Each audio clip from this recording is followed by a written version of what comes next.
মাছের দাম বেশি দিকে কাস্টমার দামই কমে, সাপ্লাই কম, সেই কারণে দামটা একটু বেশি। ইলিশ মাছও খাই নেবো, 1 বছরের উপর ভুলেও কিনি না, আর নামই নি নেবো।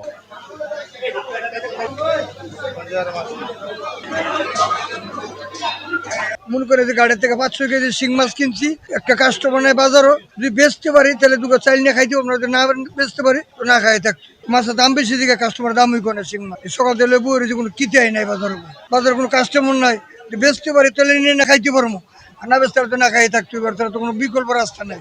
বাজারে মাছের শর্টেজ থাকার কারণে মাছের দামটা একটু বেশি। মূলত আমরা যে ধরনের মাছগুলো কিনি সেই ধরনের মাছ এখানে অ্যাভেলেবেল নাই, আর যে মাছগুলো আছে তা সাধারণ ক্রেতাদের নাগালের বাহিরে আছে। তো মাছ সাপ্লাই হলে আবার দাম কমার সম্ভাবনা আছে। আজকে বিশেষ করে দেখা যাচ্ছে যে মাছের সাপ্লাই কম, সেই কারণে দামটা একটু বেশি। আমরা মূলত জানি যে এই বর্ষা মৌসুমে মাছের সাপ্লাই একটু কম থাকে, আবার 1-2 মাস পরে মোটামুটি আবার সাপ্লাইটা বাড়বে। ইলিশ মাছও খাই নেবো, 1 বছরের উপর ভুলেও কিনি না, আর নামই নি নেবো। ইলিশ মাছের বাজারে ধারে যাওয়া যায় না।